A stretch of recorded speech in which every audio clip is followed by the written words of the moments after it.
कोल्हापूर जिल्हा सहकारी दूध उत्पादक संघ अर्थात गोकुळ कोल्हापूर जिल्ह्याची अर्थवाहिनी म्हणून गोकुळची ओळख आहे. ह्यामुळंच गोकुळ हे कोल्हापुरातलं प्रमुख सत्ता केंद्र मानलं जातं. गोकुळवर वर्चस्व मिळवण्यासाठी सर्वपक्षीय स्थानिक नेत्यांची धडपड सुरू असते. एरवी तिथल्या राजकारणामुळं चर्चेत असलेलं गोकुळ सध्या धार्मिक वादात सापडलंय.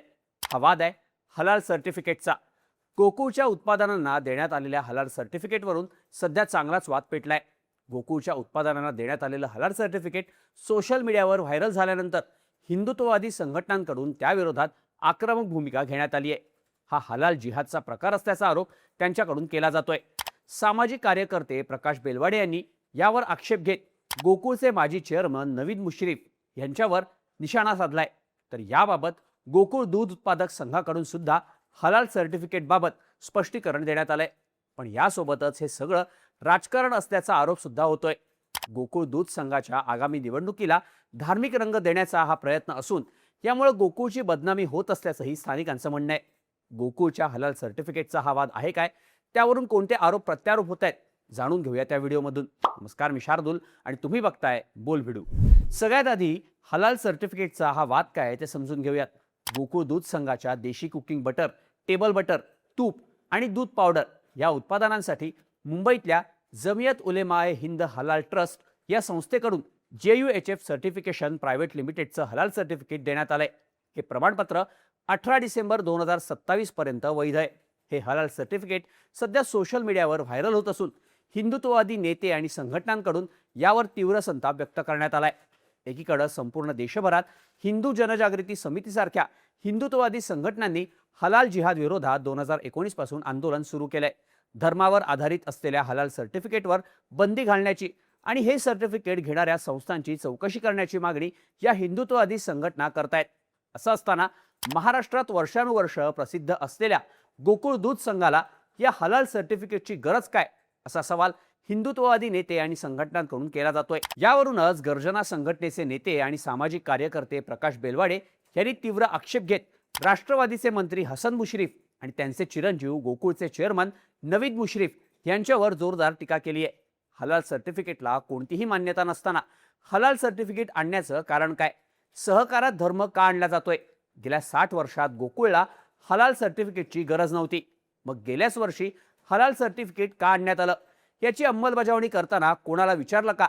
एकीकडे आपण धर्मनिरपेक्ष म्हणायचं, पण गोकुळमध्ये हलाल सर्टिफिकेट आणून गोकुळला बदनाम करण्याचा हा प्रयत्न असल्याचा आरोप बेलवाडे यांनी केलाय. यासोबतच हलाल प्रमाणपत्राच्या माध्यमातून गोकुळची उत्पादनं आपल्या नातेवाईकांच्या मार्फत आखाती देशात विकायची आणि त्यातून पैसा मिळवायचा, असा यांचा डाव असल्याचा गंभीर आरोप प्रकाश बेलवाडे यांनी मुश्रीफ पितापुत्रांवर केलाय. दरम्यान या सगळ्या वादात हिंदुत्ववादी नेते आणि संघटनांकडून टीका व्हायला लागली. सोशल मीडियावर गोकुळच्या कारभाराचा जोरदार निषेध करण्यात आला. यानंतर गोकुळ दूध संघाकडून सुद्धा याबाबत स्पष्टीकरण देण्यात आलं. हलाल सर्टिफिकेटवरून सध्या सोशल मीडियावर गोकुळ दूध संघाबाबत गैरसमज पसरवले जात आहेत. हलाल प्रमाणपत्र हे कोणत्याही धार्मिक प्रचाराशी संबंधित नसून आंतरराष्ट्रीय व्यापारासाठी आवश्यक असलेलं गुणवत्ता आणि प्रक्रिया विषयक मानक असल्याचं गोकुळ दूध संघानं म्हटलंय. गोकुळनं दिलेल्या माहितीनुसार हलाल ह्या शब्दाचा अर्थ वैध किंवा परवानगी असलेले असा होतो. उत्पादन प्रक्रियेत कोणतेही प्रतिबंधित अथवा मांसयुक्त घटक वापरलेले नाहीत ह्याची खात्री या प्रमाणपत्राद्वारे केली जाते. डेअरी उद्योगातील बटर, चीज, तूप, मिल्क पावडर इत्यादी उत्पादनांमध्ये वापरल्या जाणाऱ्या ॲडिटिव्ह्ज, फ्लेवर्स आणि संरक्षक घटकांची तपासणी करून हे प्रमाणपत्र दिलं जातं. आखाती देशांसह अनेक इस्लामिक राष्ट्रांमध्ये दुग्धजन्य पदार्थांच्या आयातीसाठी हलाल प्रमाणपत्र अनिवार्य मानलं जातं.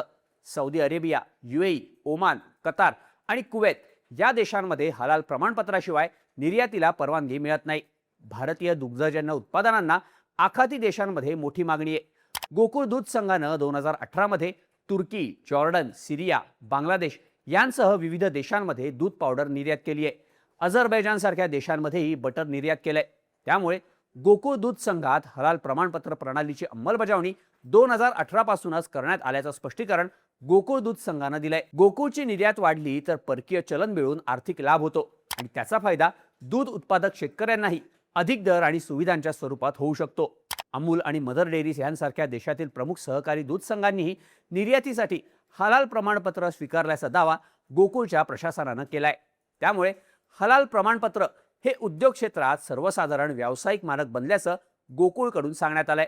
दरम्यान हसन मुश्रीफ यांचे पुत्र नवीद मुश्रीफ हे गेल्याच वर्षी गोकुळचे चेअरमन झाले होते. आता गोकुळ दूध संघाच्या विद्यमान संचालक मंडळाची मुदत महिन्याभरापूर्वीच संपली आहे. सध्या तिथे प्रशासक आहेत. पण प्रकाश बेलवाडे यांनी गेल्या वर्षीपासूनच गोकुळमध्ये हलाल सर्टिफिकेट आल्याचा आरोप केलाय. पण मंत्री हसन मुश्रीफ यांनी त्यांचे आरोप फेटाळून लावलेत. गोकुळ अनेक काळापासून आखाती देशांमध्ये तूप आणि बटरची निर्यात करतोय. हे सर्टिफिकेट 2022 मध्येच काढण्यात आलंय. त्यामुळे आता गोकुळची निवडणूक असल्यानं निवडणूक लागणार नाही असं जे म्हणत होते ते आता निवडणुकीच्या तोंडावर अशा गोष्टी करतायत असं हसन मुश्रीफ यांनी म्हटलंय. त्यामुळे गोकुळच्या निवडणुकीला हलाल सर्टिफिकेटच्या मुद्द्यावरून धार्मिक रंग देण्याचा हा प्रयत्न असल्याचं हसन मुश्रीफ यांच्याकडून सांगण्यात आलंय. गोकुळनं 2018 पासूनच हलाल सर्टिफिकेट घेतलं असून दर 2 वर्षांनी ते रिन्यू केलं जात असल्याची माहिती सुद्धा समोर आली आहे. पण यावरून आता आरोप प्रत्यारोपांना सुरुवात झाली आहे. दरम्यान स्थानिक पत्रकारांनी दिलेल्या माहितीनुसार गोकुळ दूध संघाच्या निवडणुकीवरून सध्या महायुतीतच मिठाचा खडा पडलाय. गोकुळची निवडणूक महायुतीच्या झेंड्याखाली लढवण्याच्या हालचाली सुरू असताना भाजपचे चंदगडचे आमदार शिवाजी पाटील यांनी मात्र मुश्रीफांविरोधात आक्रमक भूमिका घेतली आहे. शिवाजी पाटील यांनी गोकुळ दूध संघातील वाढलेल्या 3000 संस्था या बेकायदेशीररित्या मंजूर केल्याचं सांगत या भ्रष्टाचाराची ईडी मार्फत चौकशी करण्याची मागणी केली होती. गोकुळमध्ये आधी 3700 संस्था होत्या. पण वैद्यकीय शिक्षण मंत्री हसन मुश्रीफ यांच्या इशाऱ्यानुसार पशुसंवर्धन विभागाचे अधिकारी महेश कदम यांनी बेकायदेशीररित्या 3000 संस्थांना मंजुरी दिल्याचा आरोप आमदार पाटील यांनी केला होता. त्यामुळे गोकुळच्या निवडणुकीवरून महायुतीच्या मित्रपक्षातील नेत्यांनाच हसन मुश्रीफ यांच्यावर आरोप केल्यानं त्याची चांगली चर्चा झाली होती. स्थानिक पत्रकारांच्या मते गोकुळ दूध संघाची वार्षिक उलाढाल ही 4000 कोटींची आहे. गोकुळ दूध संघावरच्या सत्तेचा लोकसभा आणि विधानसभा निवडणुकांवर थेट प्रभाव पडतो. त्यामुळेच प्रत्येक पक्ष गोकुळवर वर्चस्व ठेवण्यासाठी प्रयत्न करत असतात. आता महायुती एकत्र या निवडणुकीला सामोरं जाणार आहे. त्यामुळे गोकुळवर सत्ता तर हवी आहे, पण मुश्रीफांचं गोकुळवरचं वर्चस्व कमी करण्यासाठी भाजप प्रयत्न करतोय असं स्थानिक पत्रकारांचं म्हणणं आहे. आता प्रकाश बेलवाडे हे शिवाजी पाटील यांचे निकटवर्ती असल्याचं सांगितलं जातं. गोकुळमधील सत्ताधाऱ्यांनी चुकीच्या पद्धतीनं सभासद नोंदणी आणि गैरप्रकार केल्याचा आरोप करत प्रकाश बेलवाडे यांनी न्यायालयात याचिका दाखल केली होती. त्यामुळं मुदत संपूनही गोकुळ दूध संघाची निवडणूक प्रक्रिया होऊ शकली नाही. मात्र सर्वोच्च न्यायालयानं आता 90 दिवसांच्या आत गोकुळ दूध संघाची निवडणूक प्रक्रिया पूर्ण करण्याचे आदेश दिलेत. त्यामुळे गोकुळ निवडणुकीच्या पार्श्वभूमीवर हसन मुश्रीफ यांना टार्गेट करण्याचा हा प्रयत्न असल्याचं स्थानिकांचं म्हणणं आहे. एकूणच गोकुळमधल्या राजकारणाला आता हलालच्या मुद्द्यावरून धार्मिक रंग दिला जात असल्याचं सांगितलं जात आहे. गोकुळमध्ये सुरू असलेल्या हलाल सर्टिफिकेटच्या या वादाबद्दल तुम्हाला काय वाटतं? याबद्दलच्या तुमच्या प्रतिक्रिया कमेंट करून नक्की सांगा आणि अशाच माहितीपूर्ण व्हिडिओसाठी बोल व्हिडिओच्या YouTube चॅनलला सबस्क्राईब करायला विसरू नका.